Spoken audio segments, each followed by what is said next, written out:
have with one another because of the progress that's being made thanks to this community. So thank you all for being here. Just a couple housekeeping notes. I want to mention that restrooms are located out and to the right when you leave the room. There's also a slight change, a couple agenda changes. Number one is that we're going to take a group photo before we go into the Meet and Connect session right at 11 a.m. So at 11 a.m., don't go too far. Our photographer, Giovanna, is there. Also, please don't be a stranger. Feel free to get yourself on camera if you'd like. Also, unfortunately, one of our afternoon speakers, Dr. Yarmakovich from NYU, had a medical emergency and is not going to be able to be here today. So instead of hearing from Dr. Yarmakovich, Dan and I are going to basically be up here and do an Ask Me Anything. So any questions that anyone has about research, whether it's things that we cover in our talk or otherwise, is fair game. We can go dive in as deep as you like on any topic. And we're wishing that Dr. Yarmakovich makes a good recovery. Okay, so without further ado, we're going to start off with a panel of people who have really become very dear friends and have played an outsized role in the Chordoma community and in the Chordoma Foundation. Survivors and caregivers at various stages of their journey with the disease. I'm not going to steal their thunder and introduce them one by one, but just want to express how much I appreciate each of you for the role that you have played in my life personally, in the Chordoma Foundation being what it is today, in this community. Each of you have had a really outsized impact, and I'm excited to hear your stories. So my colleague Sara Nick, Chief of Staff at the Chordoma Foundation, is going to moderate this, and Sara, over to you. Awesome. Thank you, Josh. Thanks everybody for being here. It's so awesome to see this nice full room. As Josh said, I'm Sara Nick. I'm Chief of Staff at the Chordoma Foundation. And we wanted to open with this panel today because one of the big goals for this day is for everybody to learn from each other's experience and really just feel less alone in this journey. And there are few better suited to help us achieve that than the people sitting here today. We have patients, caregivers. Chordoma has been part of their lives anywhere from a few years to, in Sharon's case, a couple of decades. And I think you're going to learn a lot from them. I'm really excited to introduce you. So I'm going to ask the panelists to introduce themselves. I'm going to ask them a few questions, and at the end we'll have plenty of time for the audience to ask questions as well. So just to get started, maybe if each of you will go down the line, starting with Megan, and just tell us a little bit about your name, your relationship to Chordoma, whether you're a patient caregiver, how long Chordoma has been in your life, and sort of just in broad strokes, what has your treatment journey been for you or your loved one, and how are you doing now? Great, thank you so much, Sara. It is truly an honor and a pleasure to be here on this amazing day. So first and foremost, I'm Megan Stewart.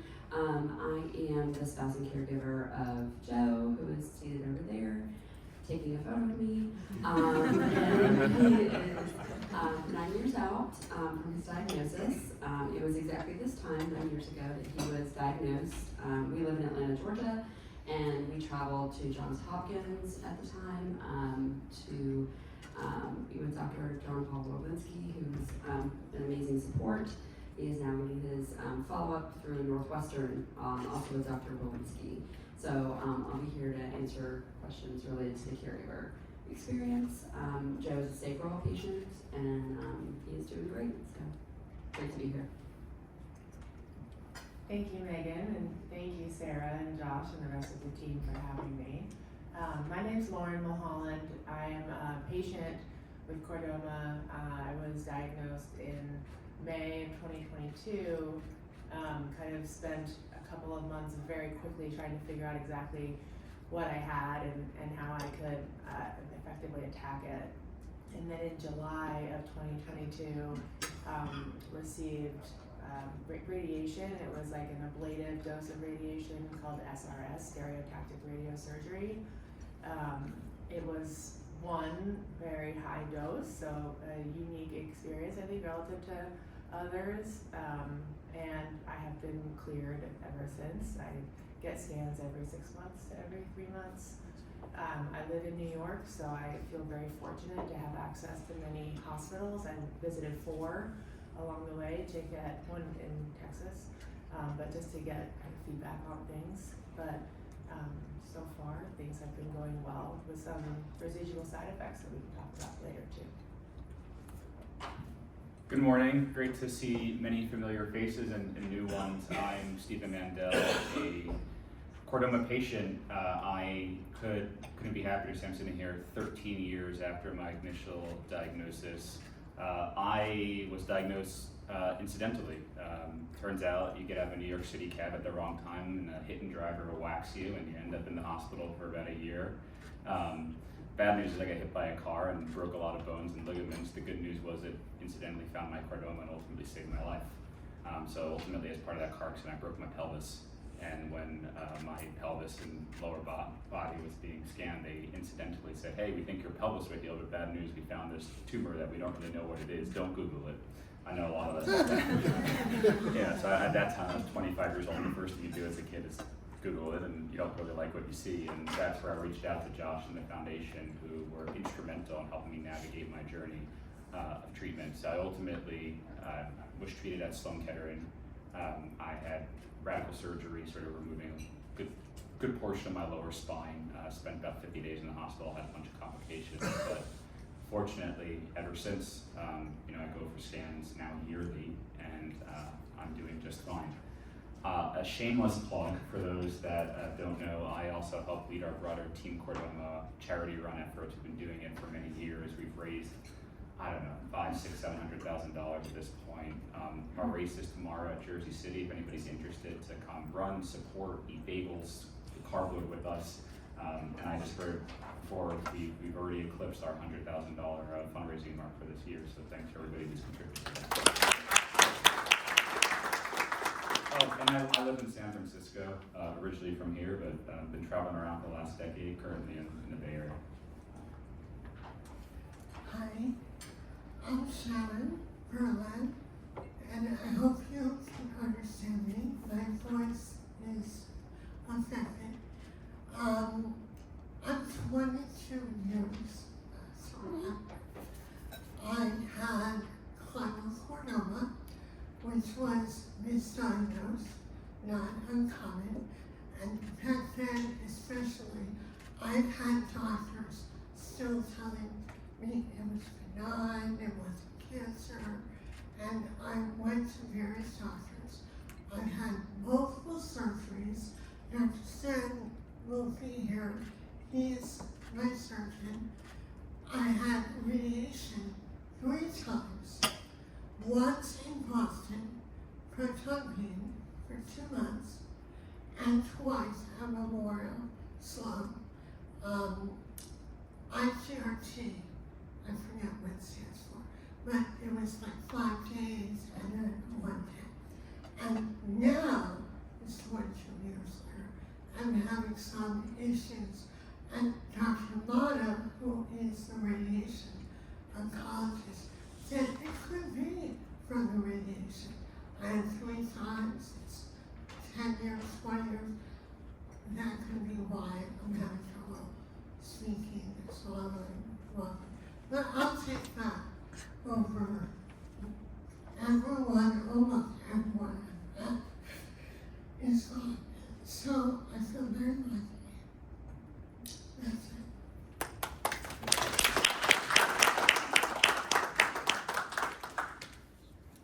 Thank you all for that. I'm wondering, looking out in the room, I know that there's patients who are newly diagnosed, just starting their journey. There's patients who have a few years of survivorship, and there's probably a few people who are in that in-between stage between the initial treatment and transitioning to wondering what is life going to be like as I live with this disease, live beyond this disease. And I'm wondering if each of you could offer a little bit of your experience in terms of what were the resources or support along any part of your journey that were most helpful to you, that you might recommend that people seek out? And on the flip side of that, were there any particular times when you felt really lost or frustrated and felt that more resources or support might be more helpful to you? Great question and such an important one, Sarah. I would say first and foremost, the patient navigation for us through Chordoma Foundation was instrumental. Even though we were in a major market of Atlanta, there was not the expertise that we needed. So we had quickly gone through a few local options and was a complete game changer when we contacted for the experts from the expert list. So first and foremost, I would say consult the expert directory. It's been well vetted. And they are truly the best, and they have done all the research and all of the work in the field. They each may have different views of how to go about things, and that's okay too. I think that makes the patient journey its important part, because ultimately the decision is in the hands of the patient and in conjunction with their loved ones as they want to consult. So I would say that going and using that directory, but then also you will have to go with your gut, collect as much information, make decisions from there. So that would be the biggest source of support that we received. And then just the emotional and personal support we received from Shannon, Josh, and others was instrumental. And then on the ground at home, I would say lean into your network. It's really hard for me to ask for help or accept help. I really had prided myself on being a giver. It was actually part of my identity. And I've never wanted to be a taker. Somehow that was perceived as negative in my mind. And through some personal work, I'm reframing that as being a receiver instead of taker. You're receiving the help that you give out. And I think that as a result, some of our relationships, my personal relationship, Joe's, and our families were actually deepened and enriched from it. So don't be afraid to lean into that network. And they may find myriad ways of helping you. Could be very basic tasks or, larger scale ones. So, I would say just absorb the love that's being, put around you in that new diagnosis stage. That being said, we did have to keep some stuff kind of quiet with small children at the time. So we had to kind of roll out sort of information only as we had it. And our friends were very understanding about that and supportive. So it's a very personal process, and you're going to have to use your intuition along the way, but don't be afraid to lean in. I think what's pretty unique about this, and this will apply to other rare cancers as well, but there's no standard of care. And so when you get that initial diagnosis, that you don't really know what to do. And so like when I went into my regular doctor here at Weill Cornell, and when they saw that I went in for back pain, and when they saw that I incidentally had this tumor, that was a surprise to them when they did an MRI. They were really smart about it, and they said, look, we don't have anybody that covers this type of tumor, and they did do a biopsy, so I kind of wish I had not done one there, but it's okay, it ended up being fine. But they were able to identify actually right away, which I think is unique, that mine was chordoma. Sometimes it takes a lot of time to figure out what you have. And the doctor didn't try to help me. He said, this is how I will help you. I will send you to the two best experts that I am aware of who will each treat this very differently. One of them is a surgeon. He'll tell you to get surgery. The other will tell you to get radiation. And you're gonna have to take it from there and figure it out.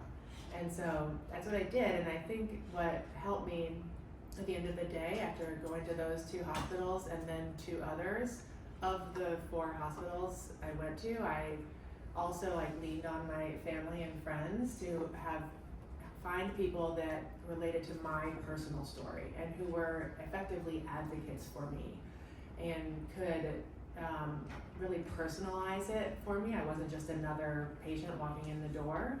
And I would run the feedback from the 4 doctors by these, family friends, for lack of a better phrase, and get their feedback too.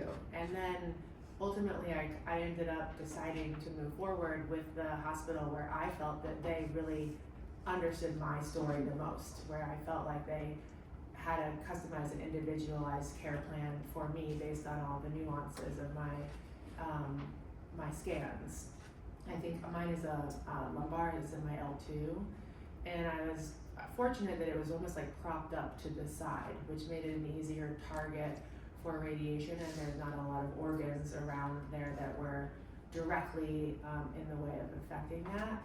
But I also have small nodules at L1 that were not biopsied, but there was thought that that could also be chordoma at some point in the future. So they had, like, Sloan Kettering was where I was treated, and they were very thoughtful about how to handle not only the existing tumor, but also the nodules. And there were other hospitals that didn't even mention the nodules. And so, you know, you just kind of, it took a lot of diligence and a lot of me asking questions, and I had to not be afraid to ask doctors questions. And I'm not a doctor, I'm not a scientist, I don't know this language, but I tried to educate myself by reading the spine journal.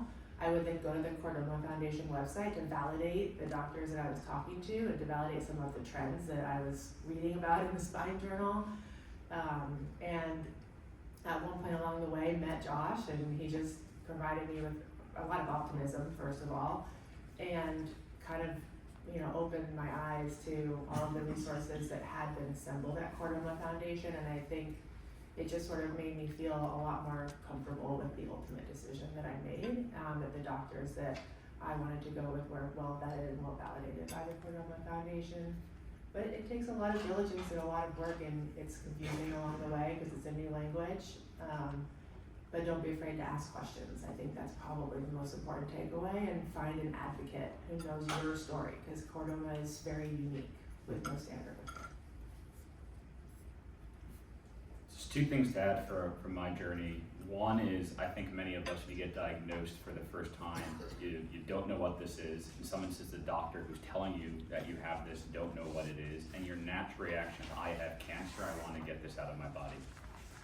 So what do? You go to the first doctor that picks up the phone to come see you. I did that. That doctor thinks of us as case studies. We're 1 in a million. You know, everybody likes to have a case study. The doctor said, I'll do surgery on you tomorrow, get this out of your body. Well, that sounded pretty interesting at the time, but I reached out to the foundation and they gave me the best advice, which is, this has been with you for a long time. It's going to be with you for the rest of your life. The decisions you make today impact how that life is going to play out. And so the Chordoma Foundation really helped me navigate to make sure that I went to go see the best options available to me. And I went to multiple doctors, from Hopkins to Sloan to Mass General, etc., weighed my options, just like Lauren said. All 3 of them had different opinions in terms of what the treatment options were, but it educated me enough to make a decision that was right for me. So point number 1 is really just make sure you get multiple opinions. Don't rush to anything, because that first decision you make today really can impact your long-term journey. The second is be mindful, and Sharon can probably speak more elegantly to this than me, fortunately, but complications do come. And I thought, hey, I just go through my initial treatment, I'm gonna be better. But I spent 45 days in the hospital extra than what I originally thought. I went home, then ultimately came back because the complications from the surgery were significant. And so while the surgery and the initial treatment only really kept me in the hospital for a week, I went home thinking, okay, I'm in recovery now. Well, I went back and didn't come out for a long time. Multiple blood transfusions, other things, extra surgeries, etc. And so just be eyes wide open that I think sometimes the first treatment, there's the second derivative, and those things stick with you. And that's unfortunately one of the things we're all going to have to live with. But at the same time, you can get over it. So those are the 2 things that I can provide advice for to the audience here. Well, 22 years ago, there was no Chordoma Foundation. And I met Josh, and I met some, there were a few people, 3 people maybe, who were trying to start it. And my wish was for a website, which we now have, and a list of doctors. Because I was on the phone all over the world every night, trying and stopping surgeries to get people to the right doctors. I asked the doctors I had, what can I do? And they said, get people to the right doctors first, because they told me nightmare stories. So now, and I started the Facebook group that you may all have been using. Facebook was new. There were only, I think, 400 people was a lot in the group. Now there's like 4,000. But I pulled back because all anyone has to do is Google and they find out what they need to. But as we've heard, they're still being told, and I just saw a post that Chordoma is benign, it's not cancer, and the wrong information. So we're really lucky that we have the foundation, that we have the website, that we have the navigators, that we have all the people in this room working to help us with such a rare disease. And I don't have to anymore, and I really can't talk on phone every night for an hour or 2 hours. And I will thank Dr. Leaves, who I just spoke to in Boston, and Dr. Sand, who I know is on the column, and all the doctors who have helped me and helped other Chordoma patients. Even Dr. Mata, who didn't know Josh, his first name is Josh. He said she's the other Josh. Now he's on the medical board. Now whenever I see him, we talk about the foundation more than anything else. I've never gone through a year. I'm still, every 6 months, I get MRIs of my head, of my neck, and we do the spine just in case. I've also had it in my lung, 2014, and I had surgery, so I do love CT, but again, as long as it's kept after, and we have the foundation now, we're doing the best we can.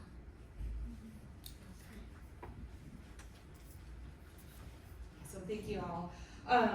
I think you guys did an awesome job of talking about the external resources and support that you received. And I did just want to underscore one thing. I'm guessing that most people in this room have been in touch with one of our patient navigators, but reaching out anytime, support@chordoma.org, you will get to a real person who will respond within 1 business day.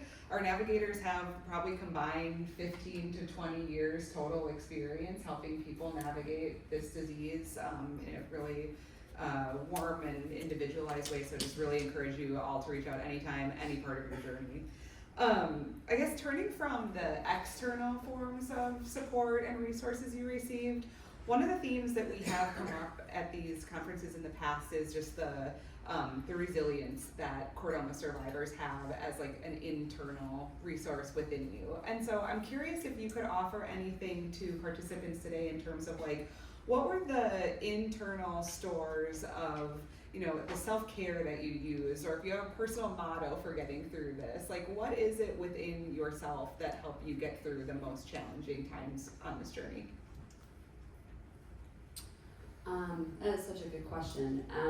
I would say that first and foremost, I was fortunate that the patient I was caregiving for is very tough and has a lot of internal resources. He's a veteran, former military, just has a lot of really great personal qualities that I think actually were just a fortunate thing. So in a lot of ways it's a pleasure to care for him. But I will tell you the flip side of that is that he's very self-sacrificing and was not really excited about advocating for himself. So enter me, and I kind of had to be the bit of the bulldog. So, which is fine because that's kind of how it works with us anyway. So I would say that it was a bit of our personal dynamic, but I do think that if you have a situation where you're in a caregiving situation with a patient who one person really does need to be willing to ask the tough questions. It could be the patient, it could be the caregiver, it could be another family member, loved one, whatnot. So I think don't be afraid to ask the questions. I would say for our personal process, I had a very hard time up front. I went straight into, I found a therapist and literally went straight into it before we even had a plan in place. On advice of a friend of mine who's a psychologist. She felt very strongly that we needed a team. And so I actually found a new therapist who has been an amazing part of our life. And we started talking right away, especially in terms of how to handle the family dynamic, having small children, myself, self-care. I would say that what happened with us is that up front, I kind of did that work, and Joe had more of a laid back, it's gonna be okay perspective. And then once his surgery happened, we did a flip where I was like, okay, we've gotten through this, we've got the best plan in place. And then he had to take on the physical part of the journey. And I think it's also, as a caregiver, really important to distinguish that it's his journey though. It's like, it's like very tempting to be like, we have chordoma, we do not have chordoma. He had chordoma, and I was supporting the journey. So that's actually a really important boundary and distinction also to take. So I would say, I'd love to sit here and tell you like, oh, go get a massage, or like, do this. Like, that's probably not realistic at the height of things. So I think the self-care can be in terms of like regulating your emotions. It can be meditation. It can be however you sort of with a higher power. There's a lot of ways to go about that. I think also having some safe ears to talk to, that have your best interest, that are not going to share the information, that are truly there for you. And I think leaning on those folks for the emotional support are going to be vital. You may actually be surprised. There may be people that you didn't really think. You may be surprised that some of the people that are closest to you may have their own views of things. You need people who may be a little bit outside of things, that either have a healthcare background, or in our case, it was friends that actually lived out of town because they were a little bit just disconnected from some of the day-to-day. They ended up being huge emotional support. So examine those things around you. And then I would say that the Chordoma Foundation also offers support. So plug for that. There's virtual care groups. Everyone in those groups have been on this journey, and with a rare small group of folks, it might be really important, especially depending on where you're in the journey. You need someone who's even more specifically connected. So please reach out and get more information about those. They're done virtually, and it can be, you don't learn from folks from all over the country, all over the world. So I think that would be my take on that. So when I was diagnosed, I had a 7, 5, and 2-year-old girls, and I was working a full-time job where I had very long hours and a lot of travel. So I was being pulled in like multiple directions, as many of you I'm sure can relate to. And I think what the diagnosis did for me is it actually made me prioritize myself, which is not something I am good at even today. But it took like my dad and my in-laws, who obviously both have more experience and time on this earth than I did, reminding me constantly that I need to focus on me, and I can't take care of anybody else if I don't take care of myself. And I know that's something that is told to parents all the time, but this really crystallized it for me. And so I can't say that I am good at that today. I still, like, I need to make an appointment now because I have a fracture in my spine. I gotta go to PT at least twice a week, and there's residual things that I'm 3 years out that still come up, and I didn't go to PT at all this summer, like I probably should have. So it's, I'm not saying I've gotten much better at it, but it's just like reminding all of you that you actually need to put yourself first. If you're the one going through it, and you need to take care of yourself. And I think thinking through that is really what helped to form my resilience. Is like, I want to be able to take care of, in particular, these 3 girls. Like, my poor husband can't be left with 3 girls on his own. So for his sake and the girls' sake, like, I need to take care of myself, and that is where I kind of found my internal resilience to do whatever I could in my power to make sure I came out on top. Yeah, for me, I've always been a half-class full kind of person. If you talk to my wife, stubborn as well, and I think that played to my favor. But definitely 2012 was a tough year for me. So I was 24 at the time, hit by a car, broke my pelvis in 2 places, every ligament in my left leg, every ligament in my right leg, paralyzed my left foot, broke every rib in my body. My face was mangled. I spent 9 months in Kessler Institute, hospital surgery, going through all these. And it wasn't until later, because actually when I got hit by the car, the initial hospital never picked up the chordoma. It wasn't until I got back on my feet and thought I was getting back to my life that I went for a follow-up scan, that the doctor doctor said, great news, your pelvis is healing, bad news, we found something there. That was really tough because I had just overcome one of the really hard things. I was an athlete in college. My whole go forward journey from a physical perspective is going to be very different what I could do going forward than looking behind. And to get hit down again, it was really tough. And then to face saying I just overcame what could have been a life-ending thing, and now this might kill me. It was scary, but that persistence and stubbornness, I think, got me through that. And has continued to get me through that. And I think the one theme you hear across everybody here is you have to want to fight, and you have to be the biggest advocate for yourself. I had an incredible support network, but I also think being young at the time, there's two things I was staring at. One is and I had Taylor yesterday, I had a great panel for the board of I was young, I wanted to live. I was just getting my life going, I was just starting my career. I didn't want my life to be something that was going to end in the near term. So definitely at the age of 24, 25, gave me a different perspective of what I want the go forward to be in my life, and thinking about every day being a blessing and taking the most of it. And so while Chordoma remains a part of my life, what I say to everybody is you have to live your life.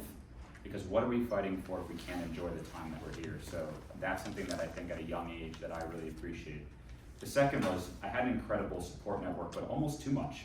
Sometimes I felt it suffocating, where when you're going through this, you kind of just need those days to be left alone and be healed. And I think because I was relatively young, family from all corners of the earth, friends, and every day in the hospital, which was great, but you kind of just wanted some days to be like, I need to sleep. I need to be left alone. I need to think about what I want to do about the journey. Everyone had an opinion, which is great. And it means a lot that everybody cares, but you have to decide for yourself what that journey is going to be. And so I think all of us have incredible carers, and Megan said it great, but you are ultimately the patient, it's your life. And it's okay if you disagree with loved ones or anyone, because you have to make the decision for yourself. I will say that if it weren't for my caregiver, who's sitting over there, I wouldn't be here.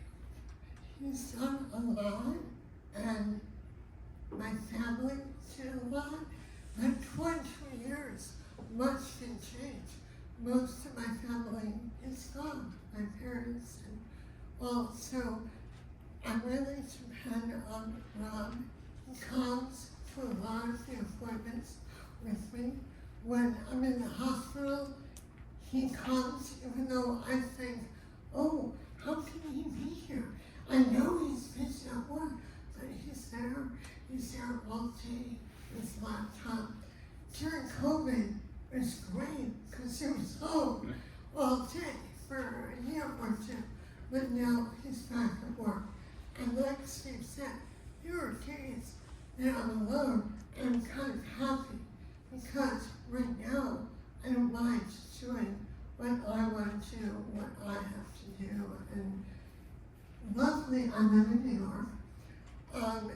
And so one reason, it's probably the main reason that we stayed here, because the doctors for Chordoma, some of them are here.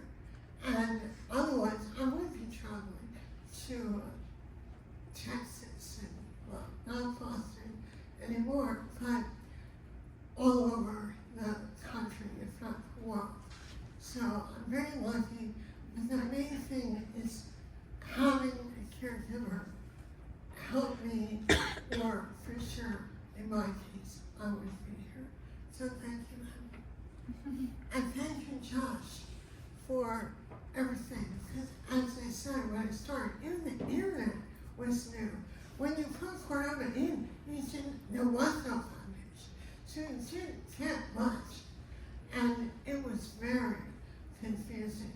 It's very different now. And when I read some of the posts on Facebook, I think all that doctor has to do is put Chordoma in a computer. What is going on? And yet they still say benign, it's not cancer, blah, blah, and they're wrong. But I put my on because they don't need me. Luckily, we have a lot of people, and I did what I could for years, and I had to work out myself since COVID. So, thank you everyone that has helped. me tell you, thank you.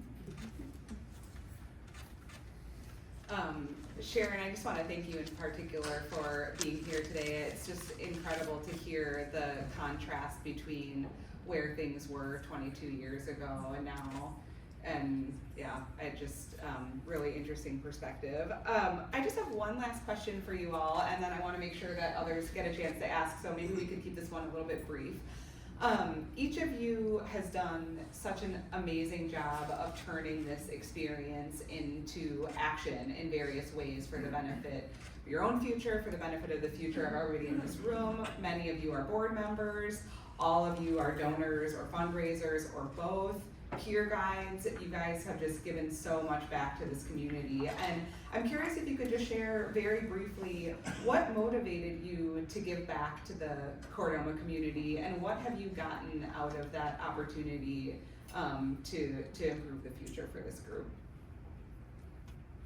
Yeah, that's an easy answer, because knowing that had we not had this foundation, our life would be completely different. So it was very easy. We've tried generally to be involved in organizations that impact our family, and so this was an easy one to love on and to be part of, and we're honored to be here. And I would say that ultimately that's showing also our children, our family, and involved as well, that we take good things out of hard things, that we support others going through things, and hope that that's the example that they'll carry into their lives. So I think that that's probably our main driver. So I grew up in a family that very much prioritized like donating and giving back to your community, and obviously Chordoma became a part of my community, and I was just so inspired by Josh personally, and by the team that I've met along the way. And when I thought about Chordoma as a nonprofit, what I think is different about them is they may be a nonprofit, but they also are extraordinarily clear in their goals. They are run very professionally. They are willing to take risk. And at the time when I met them, they were just talking about this new lab that they had been thinking about for, I think, a couple of years at that point, but I think they had like one hire and minimal infrastructure. And I just thought, wow, this is exciting that this organization is taking this bet on themselves. And I did a fundraiser on Instagram, which was like highly effective. I think we raised almost $300,000 in that one fundraiser, which included a lot of donations from the employees at the firm where I worked. And it was very helpful to them, I think, at a pivotal time when they were building out the lab, and just to see what they've done to grow it, and bringing Dan on, and like all of the researchers who work with him, has been tremendous to see. And I think it's very unique across the nonprofit world to have an organization that is willing to do that, and I like how they lean in. And so, I just encourage you all. It really resonated with all of my friends, all of my family. They obviously want to support the patients, but I think the fact that they all understand how unique this organization is really stood out. And I think like Labs is a great case study for that. Yeah, I mean, I'll say plain and simple, the Chordoma Foundation saved my life. What more can I do than give back to the foundation? That is the reason I'm here today. And over the last 13 years, and for work, I'm an investor. You think of like, what's the return on your invested time and capital? It's been incredible. What this institution has done, if you look at sort of survival rates of patients who are getting diagnosed today versus years ago, if you look at the research that has come about, if you look at our community, it's all a step function improved from where it was 10 years ago, 20 years ago. And all of us can give in different ways. You can show up by just being there to pick up the phone and talk to somebody. You can do a fundraiser, but you don't have to. You can donate, but you don't have to. I think just there's so many different ways to be part of this community, because it is not large. It's a small community. Each of us have a specialized journey, but you can be a shoulder to lean on, somebody to speak to, because as we all, on this panel, you can go to different doctors, everyone has something different to say. But the more people that everyone has access to and information, the better decisions we can collectively make, and the more progress we can make as a community and in the support of the Chordoma Foundation. I think the main motivator is that you want to help people, and they may have scheduled surgery with someone who's never done a Chordoma, and you have to tell them, and who am I? But you have to tell them, no, don't do it. You have to, this one, that one, this one, that one. And I had Dr. Milstein, who I think was your surgeon once, who said, who's better than you? You are the first patient doctor. So I wasn't fear not. I pulled back, as I said, I don't want to scare anyone by this situation. It's just pretty normal. And they don't need me anymore. But when they did, I helped set up the meetings. I was on all the committees, and I went to North Carolina, and I did everything that I could. And as I said, Rob has helped me. Dr. Sanders, who I know is not there, has helped me. And one thing I can say, for my wedding, which had to be rescheduled for surgery, I said, I don't need anything. I need donations. We got donations as gifts. And every email I sent has automatically on the bottom my story and where to click for the Chordoma Foundation. Every email. So I think we can all do that. And we can all raise some money, even if it's $1,000, even if it's $5,000. We can do it. It's not hard. Thank you. Thanks all. I just want to say how grateful we are at the foundation for everything that you all have done in this regard. Josh said it so well at the beginning. You guys have just played a really outsized role, and we're very, very grateful to have you as part of this community. What questions can I take from the audience for the panelists?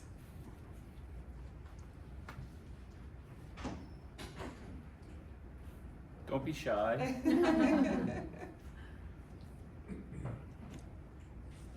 I have one. No one else is going to ask. So each of you are at kind of different stages in your journey. The years are going up to an extent that is like sometimes I have to like pinch myself that I'm here, that we're here after so many years, and I think starting on this journey, you don't know where it's going to end up, and sometimes it's kind of difficult to imagine what your future is going to be like. But given that you all are now a decent way into your journeys, what are your hopes for the future?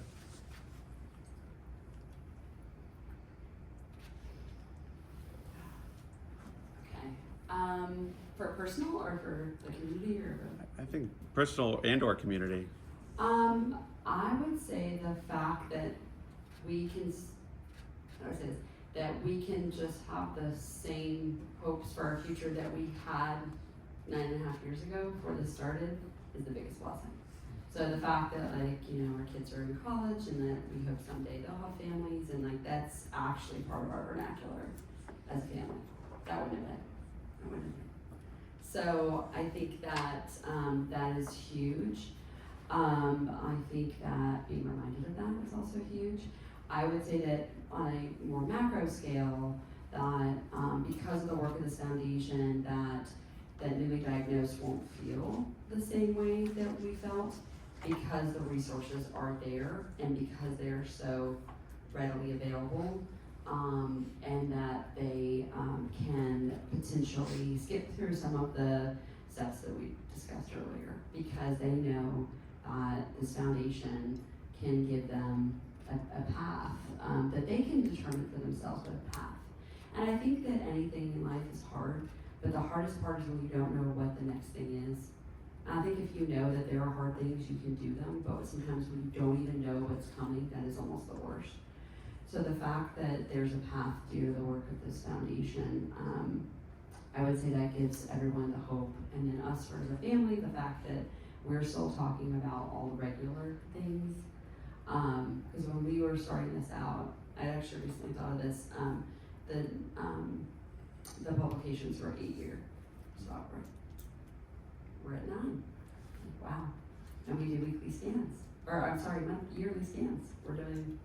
We're in a whole new realm, and I think that that's a blessing. So the fact that it's back to baseline, right? The regular things that concern daily life, that's a huge blessing, and I think it's only because of here. So I hope that others can skip some of the scary stuff and move into the action items of facing and working through the aspects of Chordoma.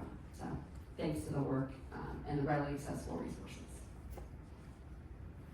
Yeah, I think I'm the newest from a diagnosis perspective on the panel, and we'll see ultimately like how my treatment option ends up over time.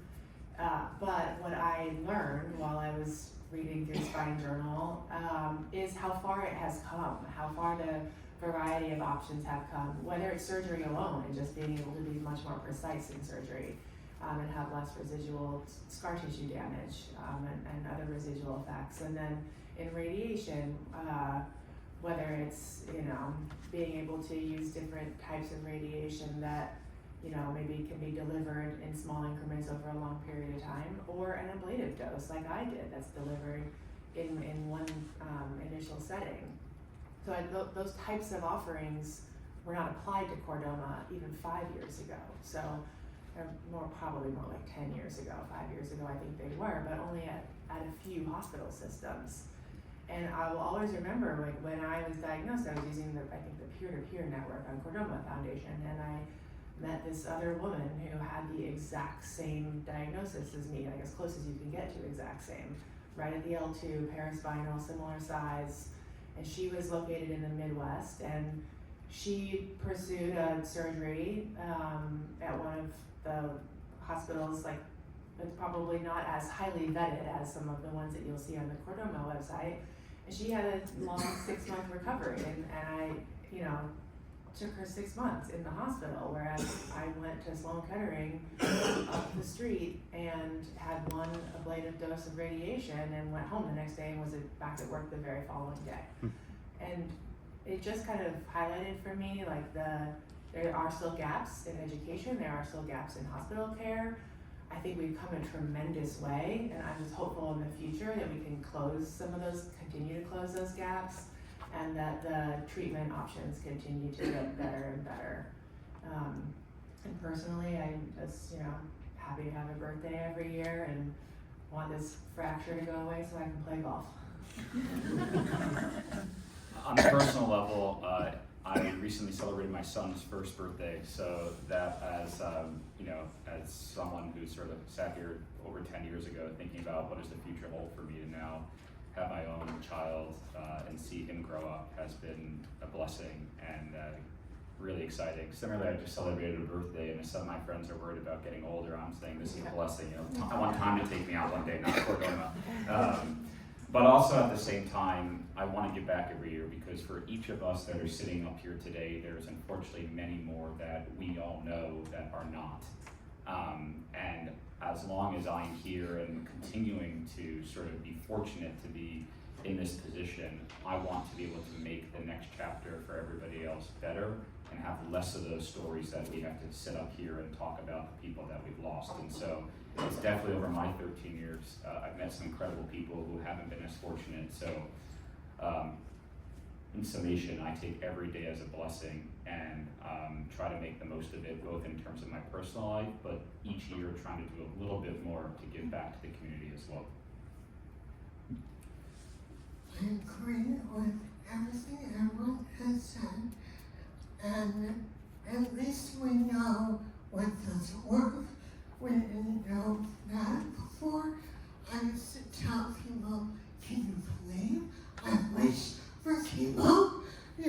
It's like thought of as the worst thing. And I have survived on surgery when it started nasal through the nose was new, and no one knew if it would even work.